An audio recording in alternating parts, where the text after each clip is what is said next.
Welcome everybody back into Nerd Sesh. As always, I'm Carson Breber and alongside me is Logan Camden, and we want to wish you all a very happy new year. Welcome to 2025. Logan and I were welcome to 2025 with a brutal loss for our Arizona State Sun Devils in the college football playoff. Were you locked in on that game, Logan? Did you watch a majority of it? I saw we were down 14-3, but I turned it back on when we tied it up at 24, and I was locked in through overtime. Oh, man, you missed the best part. The journey back was magical. A lot of missed opportunities throughout that entire game for ASU. I don't really want to get into it, but Cam Scatterboo is a superhero. Too, dude. I mean, that kicker let us off the hook. I know, but ASU had a blocked field goal. ASU had more than double Texas's yards when they were still down 24-8 because they just couldn't finish drives in the red zone. And then obviously you have the potentially missed targeting call, in my opinion, at least at the end of regulation. 4th and 13 that Quinn Ewers converts, where ASU sends 7. I'm opposed to bringing that much pressure in a spot like that, especially because you're showing pressure.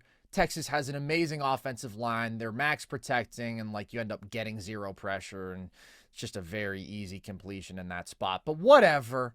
Yeah, it's a tough loss for the Sun Devils, but it's also an incredible season. Program was in ruins 2 years ago, decimated by a recruiting scandal that the great Herm Edwards and Antonio Pierce, by the way, had left behind. And Kenny Dillingham is just an absolute monster, and Cam Scatterboo is a monster. So I think you have to be thrilled with that season for ASU, no matter what. But we're not talking about college football today, Logan. No, we aren't. We're talking about the NBA. And I'll tell you what. There is not a player on the planet who is coming into the new year hotter than one Shai Gilgeous-Alexander, Logan, who has the OKC Thunder at 27-5 and has himself in some big-time conversations. So I got to ask, Logan, do you think SGA is now the MVP frontrunner? He's got a hell of a case. Right now, SGA is putting up 31, 6, and 6 on nearly 64% true shooting with 2 steals a game and 1.2 blocks per game. Right now, it's the 10th most efficient 30-point-per-game season ever. Only 6 other players in NBA history have ever had a 30-point-per-game season this efficiently.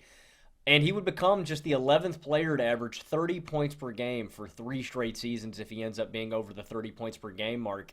Carson, real quick, yeah. Oh, I was hoping you would ask. Into a trivia time? I've got the 10 names. All right, can I give the first shout out to Bob McAdoo? That's correct. Of course, Bob McAdoo is here. We are going to have Michael Jordan, obviously. Mm-hmm. We have Kobe, right, from 05 through 07. Kobe actually doesn't do it in 05. Did it in 06 and 07. Did AI get 30-plus in 3 straight years? Not 3 straight. He's got 2 different ones where he goes back-to-back, but no 3 straight. Well, I haven't said Wilt Chamberlain. He's obviously here. That's correct. Elgin Baylor will be here 61-63. Who else is going to be up here? Not Gervin, I don't think. You do have a scoring wing, but it's not Gervin. I think Gervin only did it once. I don't think Cade did 30 in 3 straight years, did he? He did not. We have a scoring wing. Well, it's not T-Mac. He only hit 30 in the 03 season. Yeah, you can debate how much this guy impacted winning. You can't debate how much he got buckets, though. Is it Neek? No. Okay, I didn't think it was. Right timeline, this guy got buckets. Oh, it's Adrian Dantley, of course. It is Adrian Dantley. Didn't he do it 4 straight years? I think so. Monster, and so efficient, too. Okay, Harden. Harden is correct. Who else have I not gotten? Luka hasn't done it 3 straight years, has he? He hasn't. You do have 2 active guys, and then you've got 2 more throwbacks. 2 more active guys? Mm-hmm. LeBron has never done 3 straight. Another guy who is amidst his 3rd season straight doing it. His numbers have to hold up. Oh, but we're counting this fellow? Mm-hmm. Oh, well, Embiid did it the last 3 years. Embiid is correct. He's in his Bob McAdoo run of his own. Dame has not done it 3 straight years. I'm just thinking about dudes who have scored 30. And once you get this, the last 2 guys have something very big in common with this guy. Okay, first of all, is Oscar Robertson on this list? Okay, let's pick up the pieces then. How are all Giannis these guys connected? Antetokounmpo and Kareem Abdul-Jabbar. Bang, and that's a list. There we go. That's a fun question. Very fun. And it's It's crazy. I mean, that's the company that SGA is with right now. And not only is he doing this, he's providing elite offense, he's also tied fifth in stocks per game this season. That's steals per game and blocks per game. So he's got the two-way factor, too. The Thunder are 16 points better with SGA on the floor. They have a 120 offensive rating with SGA. They have a 104 defensive rating with SGA on the floor. And I just love I know everybody says this about SGA, but I love the consistency of SGA's game and how well it scales to the playoffs. He is an all-time great scorer. I believe that. He's lethal from everywhere inside the arc. He's shooting 73% in the restricted area right now, 54% in the mid-range. He's elite in the pick and roll. He's just so difficult to guard there, especially when they set a high pick and roll, and he can get that head of steam coming downhill. He's great at finishing softly at high speeds. And I think that his game is among there with some of the guys whose best translates to the playoffs. The way he uses physicality, the way he understands space and contact so well. Like, SGA is one of my favorite guys in the league to watch, probably up there with a guy like Jokic. Just the way he initiates contact. And I know defenders don't like it. Like, I think I saw Jaden McDaniels last night or the other night complaining about it when he bumped him on a shot. But basketball's a contact game, and that's another reason why I like him, how physically he plays. He has 8 free throw attempts a night, and I know everybody gets on him with, he's a free throw merchant, this and that. So dumb. It's a skill. It's a skill issue. And again, that's something else that I really like in the for the playoffs. He also seems impervious to matchups. I don't know if there's a defender that is a good, a good matchup for SGA. He's just so hard to guard no matter what type of defender you are. Especially, you get a glimpse of that against Minnesota. He has 40 points. Ant, no answer for him. Nikola Alexander-Walker, no answer for him. Julius Randle. I'm saying all of this stuff, unfortunately, to say that I'd still probably give the MVP to Nikola Jokic, I think. Right now, I think he's probably still my front runner, and it doesn't have anything to do with, like, the case or SGA's value. I have no problem if they give him the award. I honestly think it's a 3-horse race still between him, Jokic, and Giannis. I would still lean Jokic just because of his impact. I mentioned that there are 6 players and that this is the 10th most efficient 30-point per game season ever. Above him on that list is Nikola Jokic this season. He has the tied 5th highest true shooting percentage in a 30-point per game season. And the Nuggets are a whopping 29 points better per 100 possessions with Jokic on the floor. So I just don't want to make this like a negative. There's nothing negative that I can say about SGA's case. It's just that I think Jokic is the best player on the planet, and so that's why I would lean him. But he has a hell of a case, man. I would go SGA right now. Jokic makes an unbelievable case too, and I do absolutely think that he's the best player on the planet, and I also think that Giannis is the second best player on the planet. But SGA is putting together a very classic elite MVP case, which is to say, he's playing at that bona fide top 3 level, but his team is also just so much better than the guys who are the top 2 players on the planet, like so much better, and really at a historic pace right now. They're 27-5. That's compelling, and historically that has mattered in the MVP criteria. We've talked in recent years about not overvaluing, best guy on the best team, but this isn't just best guy on the best team, Logan. This is a guy who, as you mentioned, the bottom line numbers are 31, 6, and 6 on 64% true shooting with real plus defense, but who has really, to me, jumped out as the front runner in the stretch in which Chet Holmgren has been out. Because since Chet got hurt, this is 22 games, Shai is averaging 33.6 points per game on 66% true shooting.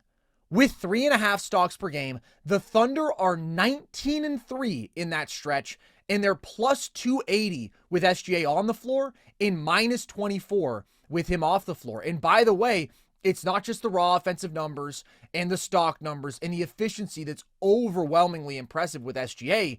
The impact stats are also out of this world. OKC is 16 points per 100 possessions better with him on the floor, and they're a completely dominant team when he's on the floor, but a very average team when he's off the floor. And you have to give so much credit for this team's dominance to the fact that this is a historic defense up to this point in the year, but you also can't undersell how ridiculously great an offensive engine SGA has been and how he's been able to engineer great offensive results when he's on the floor with a lineup that is very oriented towards defense. and that is often lacking in consistent shot creation and three-point shooting alongside him. He has such a tremendous burden on him, and he's carried that unbelievably well. And I think you see just how singularly he's responsible for the success of this offense when you look at some of the lineups with him on the floor compared to how lineups with J-Dub, who you consider their only other real creator, on the floor without SGA, because it's really an incredible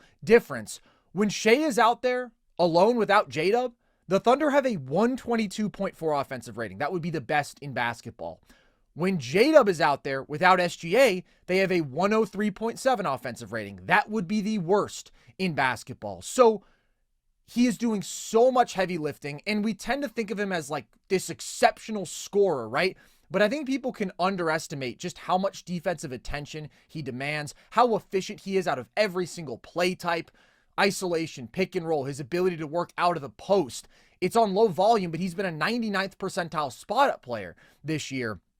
He's just a truly incredible offensive engine who at the same time is one of the best rim protecting wings and steal generating wings in basketball. And he is carrying this team in the stretch without Chet. No team has ever won 65 plus games without their second best player. I do believe Chet is their second best player, but if you think it's J-Dub, that's fine. Nobody's ever done that without their third best player. That's what OKC is on pace to do. Without Chet, they're on pace to be a 69 win team. So Giannis is incredible, but he's only played in 25 games. That does matter. And the Bucks are a +1 net rating team when he plays. Like, it's really hard to make an MVP case when you're talking about that level of unimpressive team success. And Jokic, I see the case. Obviously, I think he's having the best offensive regular season we've ever seen. So yeah, that's compelling. And the team is way, way better with him on the floor by an even wider margin than Shai, as crazy as his on-off margin is. But Jokic's defense has been an issue. He has been clearly worse on that end of the floor. And again, when you are playing at the level SGA is at individually, and you have this team success, and you have this sort of team success without overwhelming talent, right? Coming into the year, we would have said, oh, the Thunder are no doubt one of the two most talented teams in basketball alongside the Boston Celtics. You lose Chet Holmgren, and it's still a really good team, but would you think it's a 19-3 team? Not if Shai wasn't playing at this level. So that's why he's my MVP right now. Yeah, I understand the case. I don't want to undersell that point, though. I mean, the Thunder team is awesome top to bottom. Like, they lose Chet, but I mean, Isaiah Hartenstein has filled in that role perfectly. But they have a 104 offensive rating when Shai's off the floor. Their offense falls apart. He's manufacturing everything. Yeah, I mean, I don't disagree, but it's like the exact same thing with Jokic. I just have a... Shai is a great case, but I mean, I just don't want to hold it against him that, like, if Jokic had a roster that was comparable, I feel like that the Nuggets would be dominant. I don't know. Like, I don't want to take anything away from Shai. I just feel like if you take Jokic off the Nuggets, they become the worst team maybe in the sport. They're winning 20 games. You take Shai off, I feel like this might be like a 500 team or something like that. Mm-hmm. That's just where I come down. I still don't feel like he's the best player on the planet, and I don't feel like he's having the best season. I think Jokic is having the best season of any player right now. The two-way edge is where I would hear a strong argument, because I do think there's a significant gap there positionally. You know, Jokic does bring value, way more value as a rebounder, and he is some people I think can underrate him defensively, but he's been bad on that end this year. So I would hear a case. I think Jokic is having the better year, and I think he's the better player. And that being said, if I had to take a guess, I think because of his case, because of voter fatigue, I think SGA, if he continues at this clip, is probably going to win it. And it's super impressive that they've done this without Chet. I don't want to undersell that point about it either, because it is impressive. Like, Chet is this team's second best player on offense, and he's their best player on defense. So it is remarkable that they've played this well down him. I don't think that the MVP award is supposed to just go to the best player every year, right? That's never been how we do this. Otherwise, LeBron would have significantly more MVP awards, and Jokic won in 2022 without overwhelming team success. But if you look at the other candidates that year, well, the Nuggets were actually better when Jokic was on the floor than any of those other teams. And he's going up against Giannis with the 51-win Bucks and Embiid with the 51-win Sixers. So at that point, it's like the gap in team success really isn't all that big. Jokic has been the best player on the planet. He deserves the award. Last year, Jokic led a legitimately elite team, right? But historically, this is an award that is more about ceiling raising than it is about floor raising. And Shai is doing an out of this world ceiling raising job, but also like a really incredible floor raising job, because you look at what happens to this offense when he's off the floor and it's really, really shocking. And I just don't know if SGA gets enough credit for how special he is. And I don't know if enough people appreciate that, like, he's one of the defining players of this generation. And we ranked our top 10 scorers. I had him above Luka. A lot of people were like, I just don't see the case. Well, the case is he has as high of a scoring floor as anybody we've seen in a long time in this league. And he is able to dominate every area on the floor. He is the most effective driving guard in basketball. He is the best changing pace along with Luka, but his ability to actually shift into that high gear obviously surpasses Luka. He's got the best body control of any guard in the sport today. He's got the best balance. He has this completely artistic arsenal as a scorer with his footwork and his fakes and his ability to spin and dominate you from the mid-range. He's 54% from mid-range. He's over 50% in the paint outside the restricted area, and now he's added the pull-up three dimension.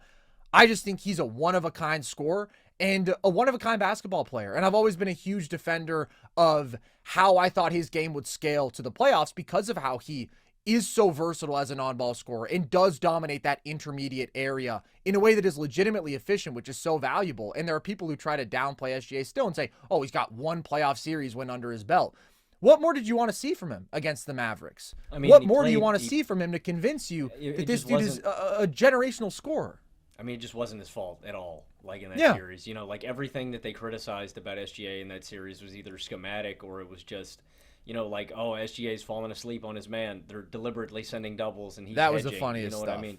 That was really dumb. And then them getting on him for not winning the series, it's like, dude, they're sending doubles at him every possession and he's making the right read. They're just and he was missing the best player shots on the floor around very him. clearly. I agree. And I also think he can kind of get underrated on how good of a playmaker he is too. Like, he's one of the best scorers on the planet. I think he's an all-time special, all-time great scorer.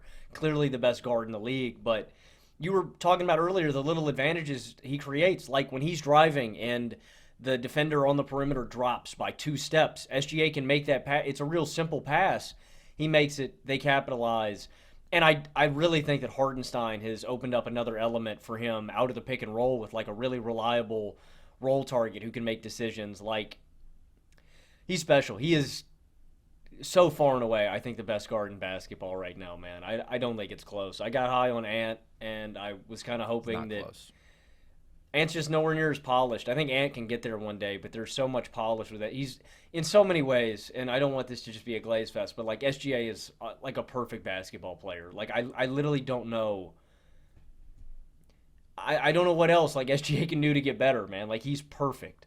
Yeah, he's obviously way clear of Ant. You were on one when you said that they were even in the same conversation. He's in Luka conversations. That's the conversation he's been in. I mean, I've been adamant that SGA is a top 4 I mean, player I think there's a real I year. think there's a real conversation that could be had there with There's a very real conversation. with Luka's availability, with SGA's defense. Like, there's a lot of aspects because I think Luka's an offensive engine that's all-time special, but when you add in factors like that, again, like availability, like defense, like mentality, I think there's something there. I think it's closer than a lot will. And like you always talk about, Luka has such a rabid fan base that anytime you poke, you know, or you say anything negative about Luka, you kind of have people coming at you, but it's very, very close. And I wouldn't fault anybody if they have SGA for MVP, if they think SGA is the best player on the planet. It's not asinine to say that. Well, that's different. Best player on the planet is different than better than Luka. Best player on the planet is better than Jokic and Giannis, and I still think that's a really, really I'm just saying impossible case to make. They're top 4. Absolutely. I mean, for anybody that's kind of in there, I feel like you could make the argument. Like, SGA doesn't have any holes in his game, offense or defense.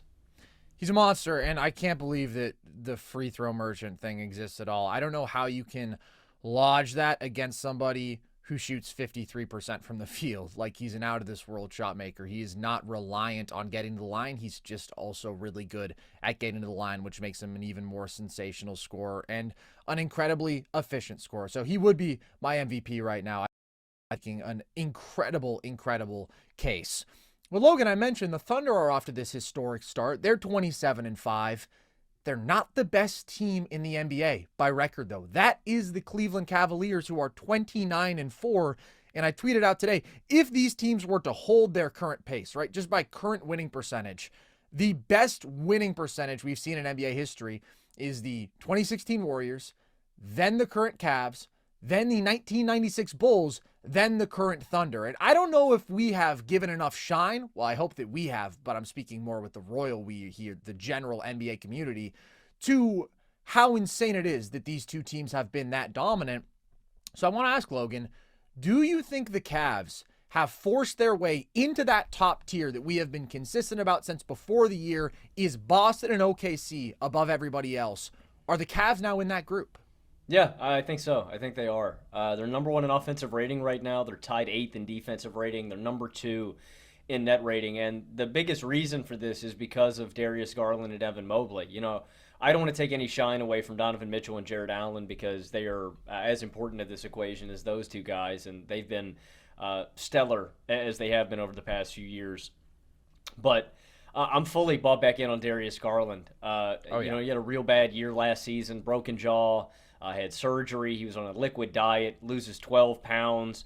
He says in interviews, too, he lost his joy for basketball. On top of all of that, he's dealing with ankle and back injuries.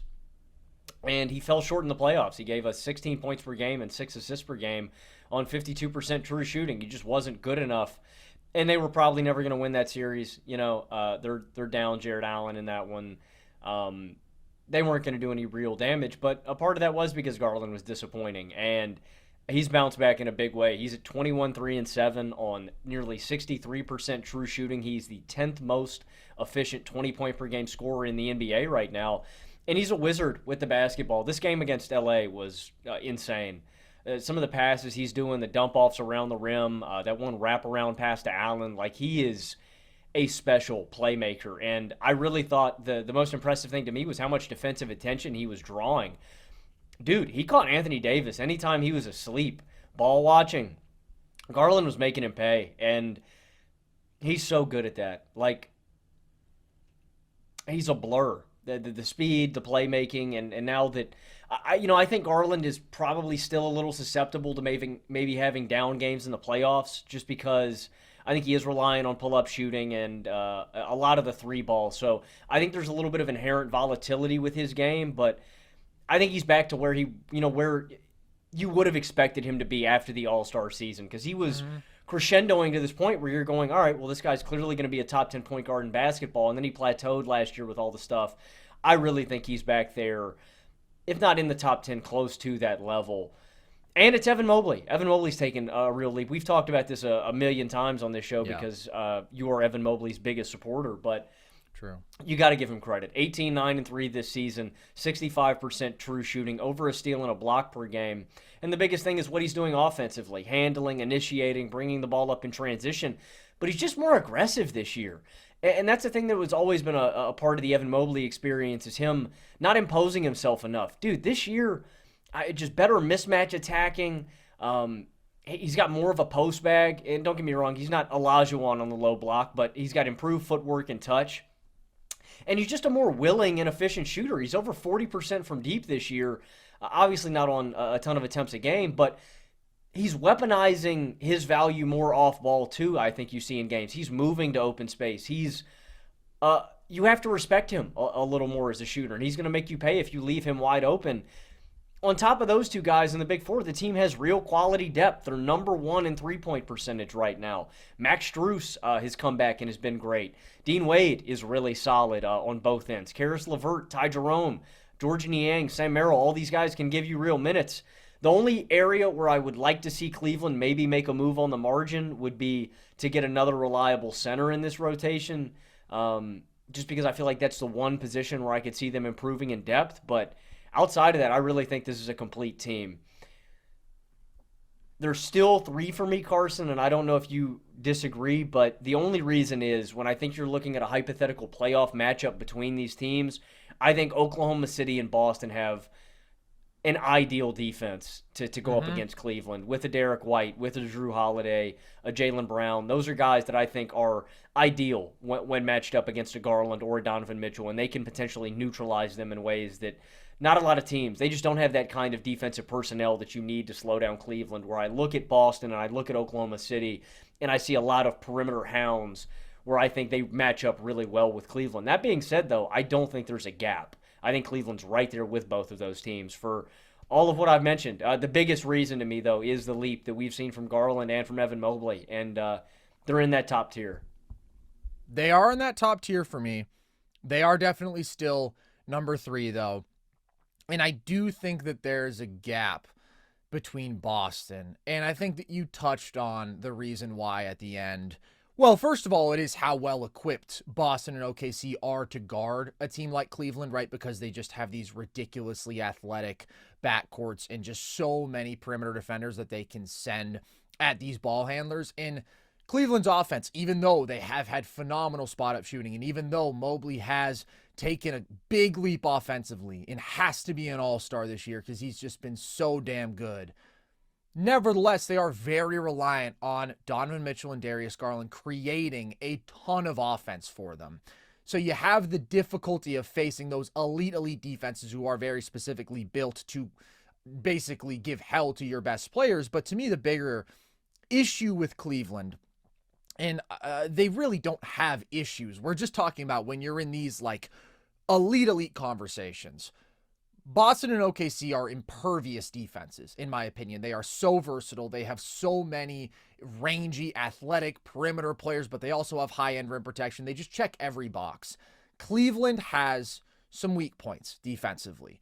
You can attack Donovan Mitchell and Darius Garland in a way you can't attack anybody on Boston's roster, and you can't attack anybody on OKC's roster. And specifically, Boston is the most relentless team in basketball when it comes to attacking those weak points. And there are other guys in the rotation, right? A Sam Merrill. Some of these offensively slanted players for Cleveland are just bigger question marks defensively than you see with Boston and OKC. Now, I would hear a case that the confidence you have in Cleveland's offense offsets the confidence edge that you have in OKC's defense, because OKC does have their offensive issues, as we just discussed. I mean, Shai has a really crazy burden on him, but I do think that changes when Chet Holmgren is out there on the floor, with how aggressive he was this year, with how assertive he was as a driver.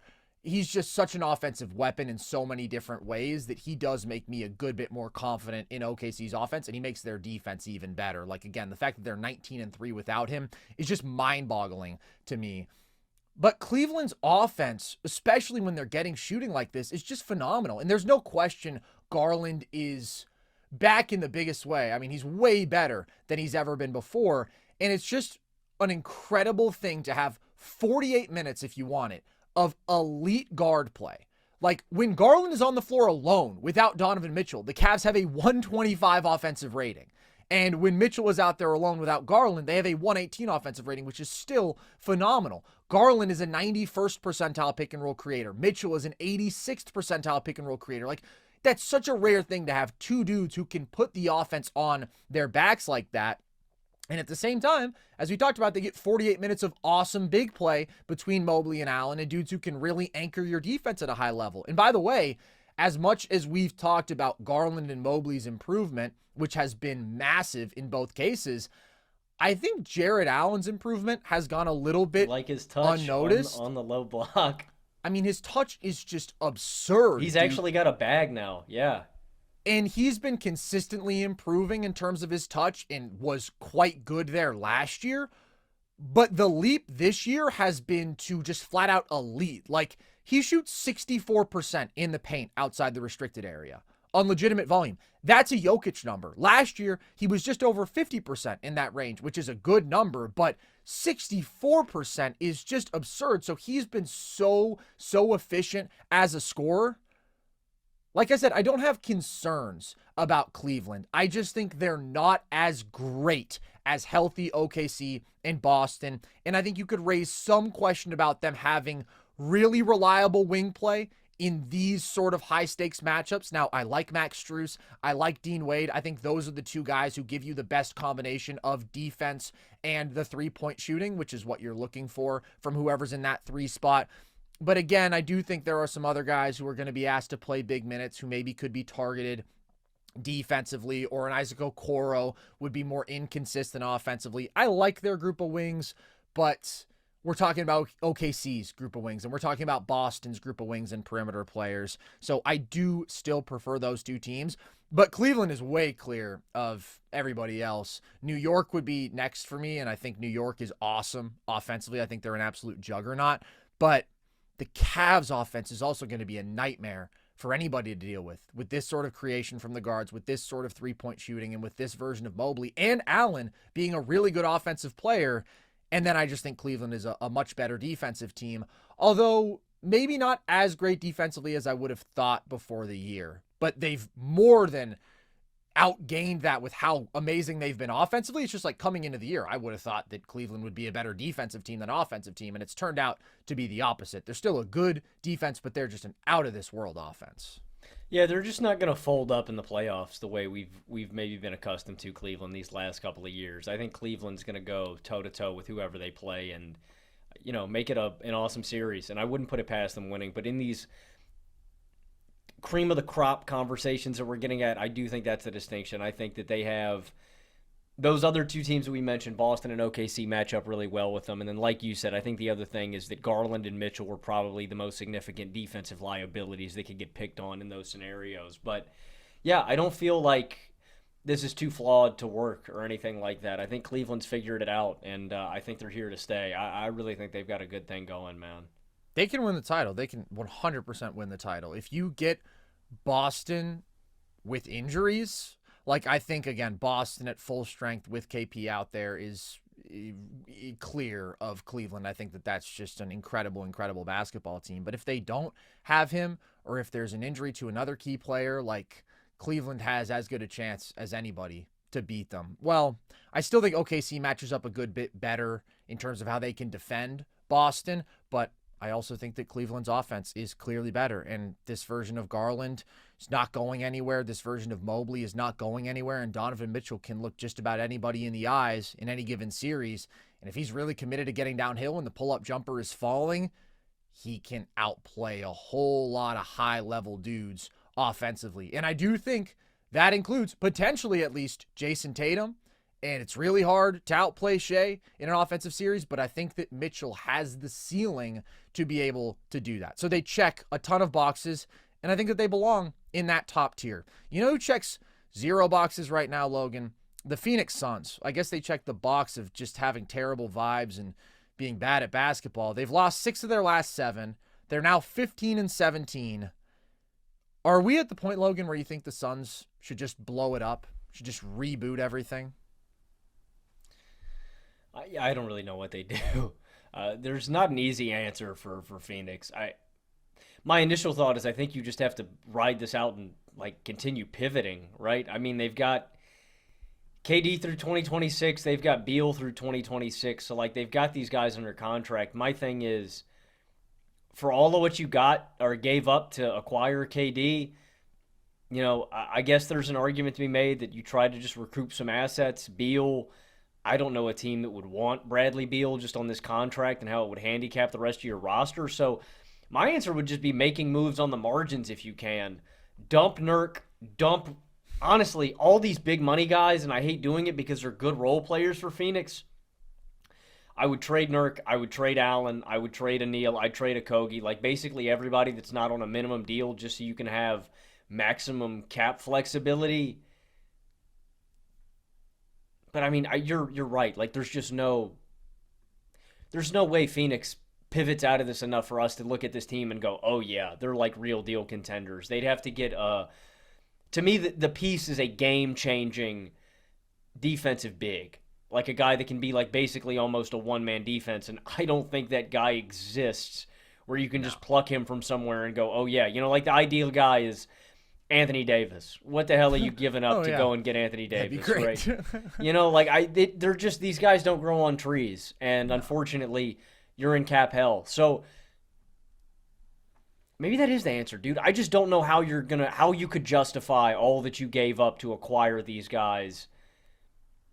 You're gonna lose. You're gonna lose assets on this investment. So, what's the answer, man? Or are you at that point with them? Just throw the stick of dynamite in and see what happens. I think they should blow it up, and I feel like that's been my take, big picture, for more than a year. It's just they're not gonna do it. Matt Ishbia is foolishly, I think, maybe not still, but publicly at least, convinced that this is a team that can do something serious, and they just can't. They are 14-8 when KD plays this year, but a lot of that was just he was grinding out some clutch wins. Like, they are a completely average team with KD on the floor. They're a 0 net rating team with him on the floor, and then they're way worse without him. And since their 8-1 start, they're 26th in defensive rating. Like, this is just an abominable defense, and that's no surprise when you look at this roster construction. And I was hopeful early in the year, Logan, that the Suns had improved, because before the year I thought, okay, this is going to be a terrible team defense, right? I don't know why people are so high on the Tyus Jones move. It's insane to me to think that you would be able to start Tyus Jones and Bradley Beal and Yusuf Nurkic and not have a catastrophically bad defense, and that is what's happened. But Ryan Dunn, I looked at and I said, this guy's an awesome defender. Royce O'Neal, good defender, playing well offensively. And I was like, all right, if they play more of these lineups, maybe this is a team that can win a playoff series. But look where we are, man.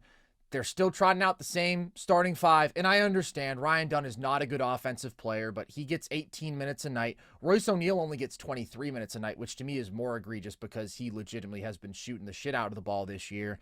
And who are their three worst on-off offenders, Logan? Who are the three guys in the rotation with the worst on-off splits? It's Bradley Beal, it's Tyus Jones, and it's Yusuf Nurkic. When those three share the floor, the Phoenix Suns have a 105.5 offensive rating, abysmal, a 123.3 defensive rating, worst in the league, and a negative 18 net rating. And those are the three players you are starting alongside Kevin Durant and Devin Booker. They're just doing such a disservice to those two. And I know that Book hasn't had his best year at all. It's been a rough year for him, but it's just an embarrassment. The center situation has been horrible. Nurk is not a good basketball player. He is a terrible defensive player, and I would say that he is a bad offensive player. He's like the rare guy who actually sucks, but gets 25 plus minutes a night and starts every game for a team that's trying to win. And somehow you promised starting spots to both Tyus Jones and Bradley Beal, these two small guards who are really going to struggle to defend. And everybody thought that what the Suns needed was a pure point guard for some reason, because we just romanticized that idea. And it's like, no, that's not what they need. What they need is advantage creators. What they need is somebody who can actually get to the rim. They are still by far last in restricted area field goals made. What they need is more volume three-point shooting. What they need is more big athletes who can defend. And instead they go out and they say, Tyus, we're bringing you in and we promise that we're going to start you no matter what. You just can't overcome playing a lineup that is this bad defensively, that is this bad in terms of fit because you're so small and you're so unathletic around KD and Book. And they have actually played better when they have Book, KD in one of their actual defensive wings on the floor. Like, way, way better, Logan. You're not going to believe these numbers. With Book, KD, and Royce O'Neal on the floor, the Suns have a plus 20 net rating and a 101 defensive rating. With Book, KD, and Ryan Dunn, to be fair, this is only 66 minutes. It's a very small sample, but they have a plus 17 net rating and a 100 defensive rating. So that is clearly when they're at their best, when they're nastier, when they're more athletic, when they're bigger, when they're more defensively oriented, but no changes have been made. What they should clearly do is send Tyus Jones to the bench, start Royce O'Neal. Do I think they will do that? No. And at this point, even the ceiling you would have if you did that doesn't justify holding on to this thing, in my opinion, because that ceiling is still like, all right, then maybe we can win a playoff series, but our center situation still sucks, and like we're still playing bad basketball players too much. And as we've been saying, like, since it became clear that this just was not a team that could contend and that had no path to opening up a contending window again, and everybody rags on the Beal trade, which, like, obviously did not work out. But as I always say, they were basically screwed from the moment that CP3 regressed, because he was on a big contract. There was no path to them recouping like multiple really good role players who would have fit, right? It was kind of like, all right, we're going to take on Bradley Beal or we're going to run it back with Chris Paul. They've just been screwed. They've been screwed since he took that step back, and every move that they've made since then has kind of just been them digging themselves deeper in the hole, or at least just running in place. And they really are in an atrocious spot if they cannot get out of this. And so I think that they have to do whatever they can. And I think that means trading either Kevin Durant or Devin Booker. And there's one team that I look at and I think, man, I would have to imagine they'd be very interested in that trade. And that's the Houston Rockets, who are a really good basketball team, who have more assets between draft capital and talented young players that they know what to do with, and that desperately needs that top tier shot creator, that true number one, to take them up a level. So I think that that's mutually beneficial. And if I were the Suns, I would be initiating those calls. And if I'm Houston, I want Devin Booker just because he fits so much better with their timeline. If I'm the Suns, I would still prefer to hold on to Book than Kevin Durant because you still have so much more time left with Book. But honestly, if the Rockets call and they offer you Jalen Green and Reed Shepherd, and you can get all of your first round picks back in 2025 and 2027 and 2029, like, I kind of think you have to take that. You have to pivot. You have to change direction here, because there is nothing worse than just descending into the pit of the NBA and not even having your own draft picks. And that's the spot that the Suns are headed towards right now. Yeah, I mean, we're not going to see it manifest itself like quickly, but the Lakers, like post LeBron, post Anthony Davis, that's going to be really ugly. The teams that have their picks are going to be very, very happy, right? This is something that we're not going to see for another, who knows, 5 years. But if you don't, it's going to hit the Suns like a ton of bricks. You're going to be down KD. You're going to be down Devin Booker, right? Because KD and Beal both wanted to come here, right? Because they thought it was a win-now situation. They have no interest in being here. These guys are getting older and older. They want to win basketball games. If Houston put that on my table when I was the Suns GM, I couldn't say no to that. Let me ask you this. Yeah. They're close. What's the best asset you'd be willing to give up if you're Houston? Is it Jalen Green? I mean, I'd give up Jabari Smith if they wanted Jabari Smith. I'd rather keep him because I think he's a really good 3-and-D wing. You're not touching a man. Mm-hmm. I'd certainly prefer to keep Şengün with his defensive growth. It is Devin Booker, but I just think they can make up for it with draft capital. Like, I'm fine giving you back your picks. We don't need to keep drafting high. Yeah. Suns are desperate. And the dude you're talking about, right? Who is taking on Yusuf Nurkic? You are attaching draft capital to get rid of Yusuf Nurkic. You are not getting a rotation player back. He sucks. Nobody is touching the Bradley Beal contract with a 1,000-foot pole, and guess what? You got another 3 years of it. So enjoy that. Like, there's no path to them getting better. That's what they have to realize. Marginally better, sure. You can play the right basketball players. As I said, you can prioritize these athletes and these defenders within your rotation. You have no flexibility. You have a completely immovable contract that is bogging you down, and you've invested in guys who are just bad fits and just aren't nearly as good as you thought they were. So I think they're stuck, and when you're stuck, you got to do something, because there is not a significant path upwards for Phoenix. The only path to me is the reboot, and I think that's the way that they can salvage this, but I don't know if they see that. I don't know if they're too proud. I don't know if they're too invested in the idea that we gave up so much for Kevin Durant, and we believed we could contend, but you can't. I mean, it is beyond conclusive that you can't, and it's a trap, man. It's a trap to keep thinking, oh, well, if we make this marginal change. No, that's what last offseason was, and that's what this past offseason was, and it has made zero difference for this basketball team. They're not good. They're just not good. It's the most wonderful time of the year for getting in on all the hoops, football, and hockey action at DraftKings Sportsbook. In the season of giving, we're being gifted college football and basketball, pro football and basketball, and pro hockey too, almost 24/7. So many games every day, so many opportunities to place your first bet. Try betting on something simple like picking a team to win. Go to the DraftKings Sportsbook app and place your bet. And here's a gift for all new customers. Bet $5 to get $150 in bonus bets if your bet wins. Download the DraftKings Sportsbook app and use code NERDS. That's code NERDS for new customers to get $150 in bonus bets if your bet wins when you bet just $5. Happy holidays from DraftKings. The crown is yours. Logan, there's a certain NBA player who I think deserves some discussion and some attention, who we really haven't talked about a ton as of late, and that's Cade Cunningham, with what he's been doing individually for a Detroit Pistons team that is very respectable and is currently in position to make the play-in, and we've got all-star voting open now.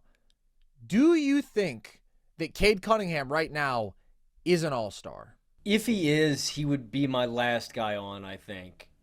I'm going to run down my ballot right now, and you tell me if there's a name that you really disagree with that you think Cade should be in over. And to be clear, because it always gets me, it's 3 front court, it's 2 back court, and then all the reserves are wild card, or it's double that and then 2 wild cards? Correct. The reserves are also 6 total. 2 back court, 3 front court, 2 wild cards. Got you. Okay. So I have Jalen Brunson and I have Jaylen Brown as my backcourt guys because I don't know. I think Jaylen Brown's considered front court. Okay, then I would go Jalen Brunson and probably Donovan Mitchell as my backcourt starters. And then front court, I would go Tatum, Giannis, and Towns. Mm-hmm. And then my bench bigs would be, or my bench front court would be Jaylen Brown, Evan Mobley, and I think Pascal Siakam. And then I would have Trae Young, Damian Lillard. And so now we're down to the 3 wild cards, or however many 2 I have wild left. cards. I think I'm missing a guard. No, I've got. You got 4. Yeah, because I have 4. Dame and Trae.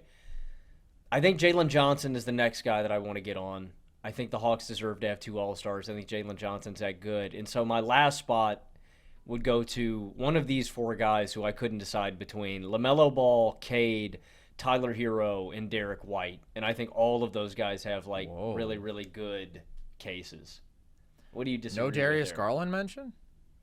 Garland's in that mix, but I just feel like the Cavs have 2 All-Stars. It's kind of hard for me to get 3. They're 29-4, man. I don't know. I mean, Garland has to be over Hero. Hero's having a really good offensive season, but the playmaking gap is monumental. Yeah. I don't know. I really respect what Hero's doing right now. I mean, he's kind of keeping Miami afloat. Yeah, dude, but Garland is generating insane offensive results. He's been one of the best pull-up shooters in basketball. He's been one of the best playmakers in basketball. He's leading the best offensive basketball. Again, they've been better with him on the floor. I get that. I mean, he's the third without fiddle, Mitchell than vice versa. He's third bone on that team. You know, I mean, Hero is like top dog in that offense right now. I mean, I just think on a painfully mediocre team. Well, yeah, I mean, that's the dynamic, right? That's what makes this interesting. Is it LaMelo? Is it Cade? Is it Hero? Is it White? You know, what do you value? I think I'd probably lead Cade off. I would probably give it. I think I'd give it to LaMelo. I don't know, man. I think Cade's a winner. I don't think LaMelo's a winner, and the team success has obviously been there way more for Cade. He'd be one of my last guys on. Where are you at? Is he a shoo-in for you? Is he a lock in that wild card spot? I would have Cade on. I would. And it's interesting to me that you went with Siakam. I get it. He's been very efficient. He's a very good offensive player. I just think Siakam's the better player. Than Cade? Sure, but that's not really what the All-Star race is purely about. I mean, it's who's having the better season. I was just going to say, I think I would have Jalen Johnson over Siakam for all the playmaking that we've gotten from him. He's a little less efficient, but still solid there. And he's a significantly better defensive player. And he's so versatile there and has been a good rim protector, good on the glass. I think both of them deserve all-star nods in the East. That's interesting. The East is not up to par still with the West, especially because Paolo obviously hurt, Embiid hurt, or has been hurt for so much of this year. Franz hurt. Like, these are dudes who otherwise would have taken up spots. But I would agree with your top 3 guards being Brunson and Donovan and Dame. I think that's pretty clear. And then I think that Cade and Garland and Trae are the next 3 guys. Trae, I think some people might underestimate this season from him just because the field goal percentage is so brutal and the efficiency still isn't good, but it's 56% true shooting. It's better than the raw field goal percentage would make it look, and he's just been unbelievable as a playmaker and still creates a ton of advantages and has done an incredible job improving the Hawks offense. They're 10 points per 100 possessions better with him on the floor offensively. Like, I just think that offense without him is not good, and the offense with him is really good. So I would give him a nod, and I think Garland, even though he is the third best player for the Cavs, has been so efficient and has been so brilliant offensively as a playmaker that I would give him a nod. But I also think that Cade has to be here, because even though his efficiency is not good, one thing that I think people understate with him is that he has legitimately become quite a good defensive guard and has been one of the best rim protecting guards in basketball. He actually is pretty involved as a low man. He defends a good number of shots there and allows players to shoot just 51% at the rim. That's 12% below average. And he's a very good defensive rebounding guard. So he has value there. He's versatile. He's big. He's strong. And offensively, he doesn't compare to LaMelo, even though I have my issues with LaMelo's style. I mean, he's just such a dynamic shooting talent that that is an A-plus trait that Cade doesn't have. Cade, as we talked about, does a lot of stuff well, but isn't special in any one area. And I think that you see that in the offensive results he's produced for Detroit, where they're better with him on the floor, but just by about 4 points, and they're a slightly above average offense when he's out there compared to a below average offense when he's not out there. But I have been really impressed with what he's done in this situation. He's an 84th percentile efficiency pick and roll creator, which to me is very telling. As that sort of on-ball engine, I'm making all the decisions. He's been really good in a situation that is dramatically improved from last year, but is still certainly suboptimal. And it's just the playmaking where he's really elite, right? There are so many passing angles available to him at his height. He has such phenomenal vision. And at the same time, even though his efficiency hasn't improved overall as a scorer, he's been able to ramp up his volume. And the significant difference to me between Cade as a scorer this year and previous seasons is that he has become a better pull-up three-point shooter. Because, as I say, he doesn't have that A-plus trait, right? He doesn't have really high-end quickness, so he doesn't manufacture a bunch of easy shots at the rim. And historically, he hasn't been a high-volume three-point shooter. And he still isn't high volume, but he's up over 38% on pull-up threes on over 4 attempts per game, whereas last year he was 32% on pull-up threes on 2 attempts per game. So that is a big difference for him. And he's shown good touch in floater range. He's 48% in the paint outside the restricted area. So when I consider the load that he's taken on in an offense that desperately needs him to create everything, the volume that he's producing with, and the fact that he is a plus defender, I can live with the subpar efficiency, and I can live with the really high turnover numbers.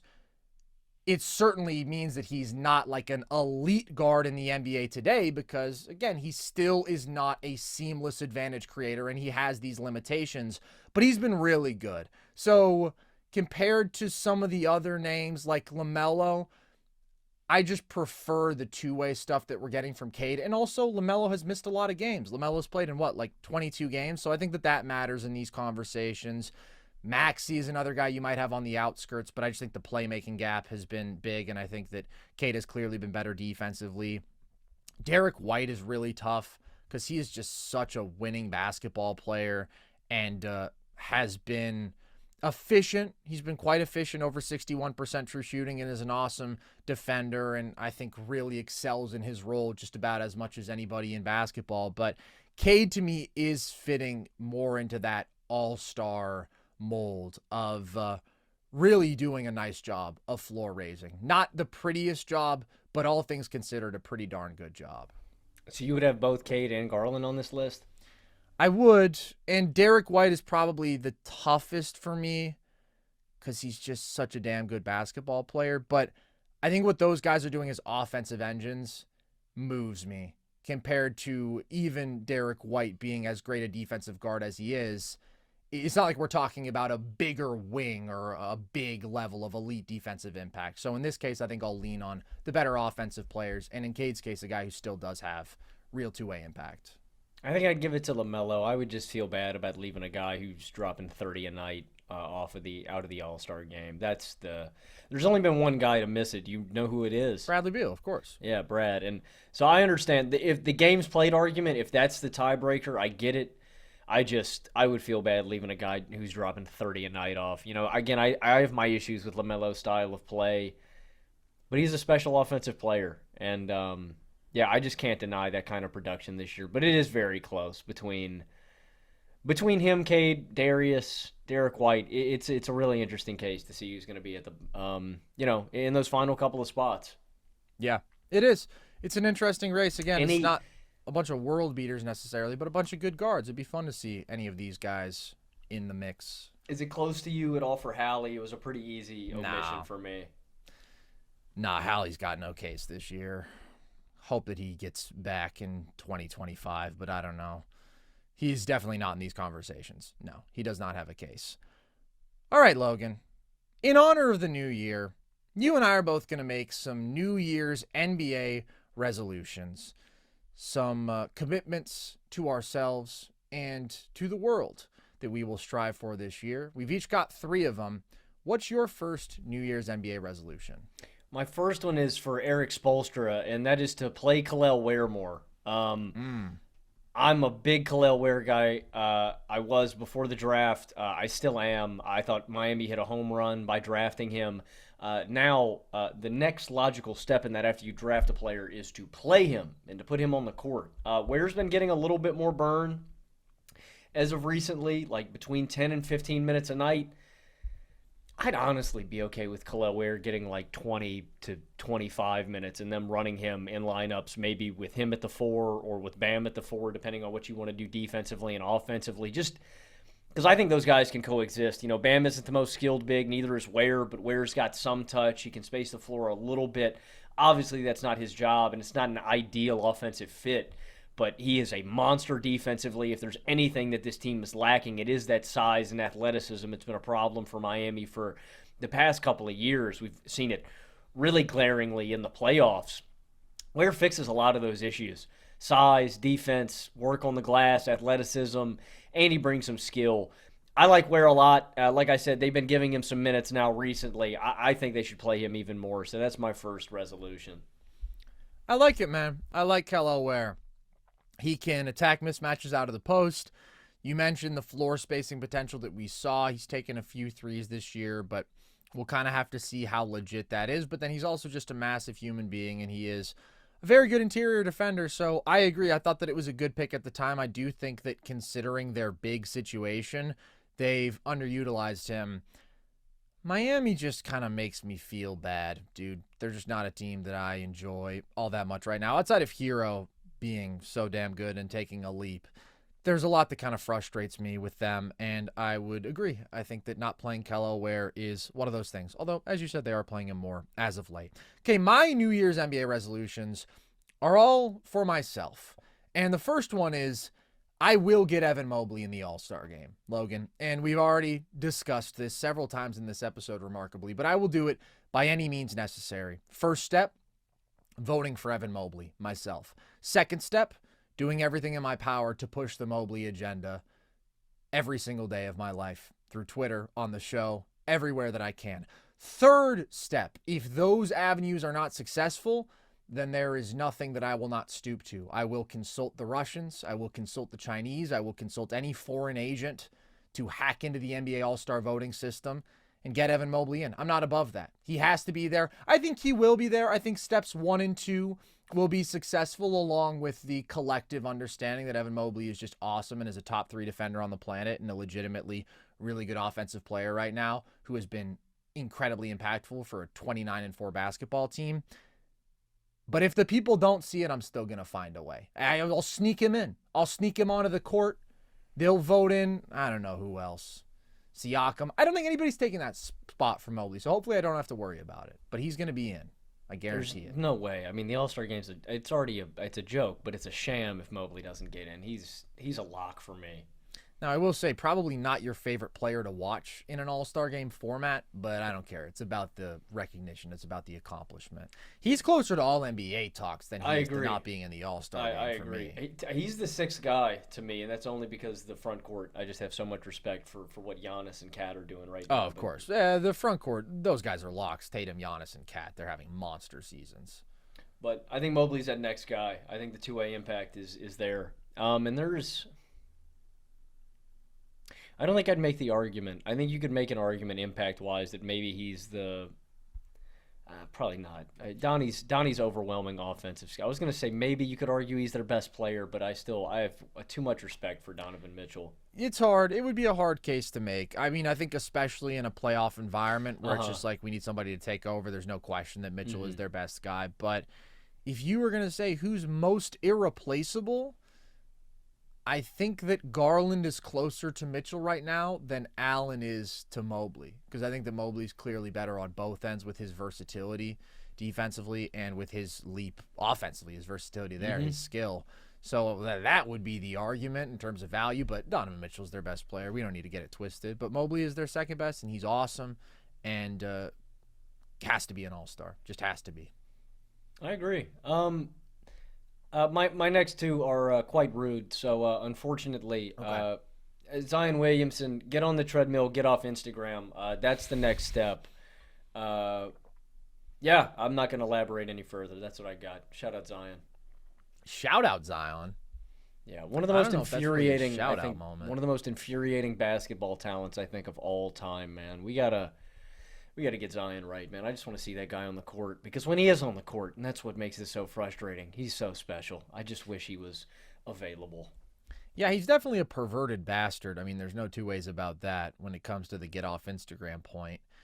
For the get on the treadmill, man, I don't know. I think it's more than that. I think obviously it's an incredibly hard thing to do to maintain his play style at 285 pounds. That's just so much weight to be flying through the sky with, and that's so much burden on his lower body. Dude, but I also think he's one of those guys who's just injury prone, and I just think it would be so much people for that. I think it would be so much better for his knees. Though that's what I'm getting at. Is I just think it's. I agree with you. Zion is injury prone, but with injury prone guys, I also feel like he's not conditioned well when he is available, and it just goes hand in hand, right? I feel like for a while I was like that with Luka.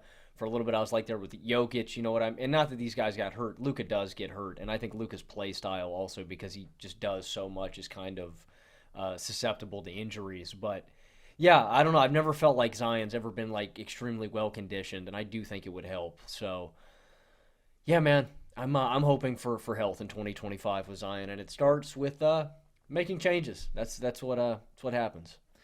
It's truly unbelievable how bad the Pelicans have been. The fact that they are 5-28, unwatchable, and injuries are a huge part of that, of course. But still, it's shocking to me how horrible they have been. Just I mean, I feel like I was terrible season. One of the lowest people on the Pelicans preseason, and even I was just too high. And it's also just devastating that you cannot ever bank on healthy Zion Williamson. Like I'd trade him for whatever you could get, man. If there's anybody willing to bite. So sad. But we're talking about 190 games in 6 years of his NBA career. That's just not something you can rely upon at all. All right. My second resolution. If the Chicago Bulls don't make any trades this deadline, I will send a series of increasingly ominous emails to Arturas Karnisovas on behalf of all Bulls fans. I'm doing this for Bulls fans everywhere. I'm doing this for Pablo Escobar. I'm doing this for Kenny Beecham, even though I don't know him personally. I'm just looking out for the guy. What a shame that would be when Vooch's value is the highest it's been in years, when Zach LaVine's value is the highest it's been in at least a couple years, certainly higher than last year. If you just want to pedal your way into the play-in again and get bounced in the play-in again, then you can't be my guest to do that. I won't allow it. I'm going to stand up, I'm going to resist, and I'm going to send you creepy emails saying things like, I see you, or I'm not somebody you want to cross, or do it now, or else. Things like that. How will I get Arturas's email? Well, there's probably some sort of publicly available email for the Bulls front office, Bulls organization at least, and I will send it to them and I will address it to him because this just can't go on any longer. It's an abomination, and they employ Josh Giddey, and maybe another resolution should be bringing more awareness to how much Josh Giddey sucks, because Josh Giddey sucks. Wouldn't it be the most Bulls thing ever to just not do anything, though? It would, and that's why I'm drawing a line in the sand, and I'm saying it can't go on any longer. I think it can. Well, you don't get it, Carson. Not on my watch. You're not tapped in. The Bulls are one move away. If they can get one more guy alongside Zach LaVine, this is a contender. That's what I don't think who I think that realizing. one guy is? Bradley Beal. I love it. Let's give Phoenix all of the young players and all of the picks. Or they could right their wrong and they could bring in Yusuf Nurkic, because they technically traded Nurk on draft night. They picked him nominally, although it was effectively the Nuggets, but you could make him a Bull and he'd be a superstar for you. Obviously. He's the one move. That's a good one, man. Unfortunately, Carson, I don't think that wish is coming true, man. I think the Bulls will stand pat and be the most frustrating organization in the sport. Well, then Arturas Karnisovas should be prepared to be threatened consistently and anonymously. Of course. Even though I publicly said it's going to be me. My final one, and this is a pipe dream. Ben Simmons should finally learn how to shoot a jump shot. Oh, my right? God. What is this, 2018? That's not going to happen. I mean, it's low-hanging fruit. I was just thinking about that the other day, though, man. Like, you know, like we always make fun of big men and stuff like that, like for never putting it together. But, like, it is pretty funny, dude. Like, Ben Simmons would get outshot by LiAngelo Ball. Of course he would. You or me. Or I don't know. I don't know about that. In a wide open gym. I don't know, man. I think we're all crushing Ben Simmons, bro. I just don't get it, man. The guy's been playing basketball for 10 years in the NBA almost now. And I can't believe we're doing Ben Simmons hate in 2025. That actually baffles me more. I mean, it's the lowest hanging fruit possible. It is the lowest hanging fruit. I expected more out of your third resolution. My other ones, Tristan Thompson, Taj Gibson, and Marcus Morris all just retire. For Mike Dunleavy, do anything at all. That's real. Make any move. That I can get behind. Mike Dunleavy, do anything at all. Calvin Booth, do anything at all for the Nuggets. And as we already said, Bulls front office, do anything at all. I like that one. I like both of those more because also we're ready to put some of the old fellas out to pasture. DeAndre Jordan also, I would say, could be included in that group if he didn't actually have to play backup center minutes for the Nuggets right now. But it's kind of crazy how much bounce that guy still has at like 38. He does still have bounce. He is still athletic, but he does suck. Okay, my third New Year's NBA resolution. Logan, as you know, I'm a bit of a linguophile. I love languages. And is that a word, linguophile? Probably. It's disturbing me. I don't like it. What, I can't say anything with file in it? I can't tell you that I'm a bibliophile? What does that mean? Or a cinephile? That would mean that I'm a lover of books or film. Well, anyways, I am all of those things. But I love languages, and I do speak Spanish, and I speak Italian, and now I'm done with learning Italian. I've been told that I can move on to the next one, so I will. I will learn French this year, just so I can tell Killian Hayes how incredible it was to watch him start for 4 seasons in the NBA. And at first I thought maybe I would learn French just to tell Killian Hayes how much he sucked. But then I thought, well, that's kind of mean. And he probably knows that, I would think. Or at least he's been told that countless times in both English and French. So I think it would actually be more interesting just to tell him how strange it was that we watched him play in the NBA for so long. Ask him if he knew how weird it was, if he knew how bad he was. Ask him how it remained the case, if he had dirt on multiple Detroit Pistons coaches. I would really just want to pick his brain on his basketball career, and I think that can only truly effectively be done in his native tongue of French. Dude, on a broader scope, this is just going to be good for you talking with NBA players in general, man. Half the league is going to be French in a decade. I know. Unfortunately, the Italians are nowhere to be found right now. Gallo, nowhere to be found. Fontecchio's the only one, though. He's the only one. And then you got fake Italian Paolo Banchero, who crossed the country and talk to doesn't Mike speak Tirico. Italian. I could speak to fully Italian legend Mike Tirico. That's a good point. But honestly, that would be really sick to be able to deploy the French. Because also Spanish, there's only one Spanish NBA player right now in Santi Aldama. And there's like no Argentinians, which is crazy. Because historically, those have both been awesome basketball countries. But yeah, that's a good point. I do have one more down. Yeah, sure. I will be signed by the Orlando Magic this year. They need big dudes. They need big guys. That's what I'm saying, dude. And I hate to bet on this, but at some point you just got to think they're going to run out of bodies, right? I mean, how many dudes can they lose? Franz, Paolo, Mo Wagner, like, it's just brutal. And listen, they keep popping back up. Jalen Suggs also continues to play, but there have been several games this year where he goes down with an injury. And I'm like, oh, is he actually hurt? And he's stuck it out, but he's dealing with a wrist thing right now. At some point, they're just going to need a big, lanky body, 6'3" and 3/8. That's barefoot. And that's also last measured a couple years ago. Maybe I've grown a little bit. Every time I see an old person, they tell me that I've grown considerably. So in terms of societal height, I hate to participate in height inflation, but if you saw me on the street, you'd probably say, oh, that guy's at least 6'4". And I do have close to a 6'8" wingspan. So that projects pretty well in terms of my ability to defend at the next level. And I'd just love to have a chance, fellas. And I could sing the song at every little break in the action, and I could get everybody fired up to play. Salute. You've actually got your Magic uniform on underneath, right? You've been ready to go for months now. I do, and I'm ready to start with the Osceola Magic. Is that the G League team? I think it used to be Lakeland, right? I think it still is Osceola, if I'm not mistaken. Yeah, I think it is. They just called up the boy Trevelyan Queen, who kind of balled. Yeah, he had a big game. Yeah, his first game in. Yeah, they used to be Lakeland. Now they're Osceola. So I'm ready. They should call Mac McClung up, man. He was a long-time Osceola legend.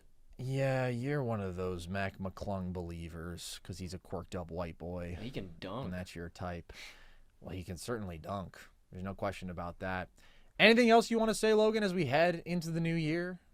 I'm all set, man. Into the breach. I'm ready to tear 2025 up, man. Don't stay away from negativity. Can focus on what you can control and stay positive, man. Don't put your head down. You're a point guard. You're the point guard. You're the point guard of your own life. You need to keep your head up so you can keep scanning the floor. If you put it down, man, you're gonna turn the ball over. You're gonna lose the rock. You're gonna lose the plot, man. Keep your head up. And also, don't be afraid to call on those who you need. Call for a screen, right? You can't always be responsible for creating the advantage yourself. You can't do everything all on your own. Call for screens, pass the ball when it's the right moment to do so. And don't but force also the go shot. ahead and get yourself some buckets. And don't force the shot. We got to move the rock now. Don't force the shot, but when the shot's there, take it. And then pat yourself on the back and say, I'm one of them ones. And every time that you score. Even if you miss the shot, don't worry about it, man. All the greats miss shots. Learn All from the greats miss shots. Get back on defense and keep your head up. LeBron James has missed more shots than any other player in NBA history. And here he is at 40, still doing his thing. Drinking La Hennessy, drawing Bart Simpson. Got a kid who just committed to Arizona, which is kind of crazy because I don't think he's going to play there at all. But always look to the glorious king in times like this. So that's our advice for the new year. But also thank you, all of you guys who stuck with us through this past year, who watched our content on YouTube, TikTok, listened to the podcast, wherever. We really appreciate you guys, and we hope that you are willing to stick with us for another year and that you haven't just muted us just so you can look at Logan's beautiful, shining bald head, which sadly he covers up with the hat far too often. People want to see the noggin, Logan, and you won't let him get it. Is that behind a paywall somewhere? Yeah. Oh, yeah. You can get all the shiny bald pics you want. Link in bio. Come on now. That's an offer you can't refuse. Appreciate you guys. Happy New Year. Hope it is off to a good start and hope that it is a great one for all of you. And if you do want more of our content, well, wherever you've been watching it, you can keep watching it. But if you're new, well, we're on YouTube. We are across all audio platforms for our full shows. Also on YouTube, we have film breakdowns, video essays that we do diving deep into a specific topic. And you can also find all of our trivia content across social media, TikTok, Instagram, at NerdSesh, Twitter, at nerd_sesh. You can join our Discord if you want to be part of our community. The link to that is at the link tree across our social media bios. And you can check out our merch if you want. That is also in our link tree and at breakingt.com. So with that, as always, appreciate you guys. I've been Carson Brabber. I've been Logan Camden. And this was Nerd Sesh.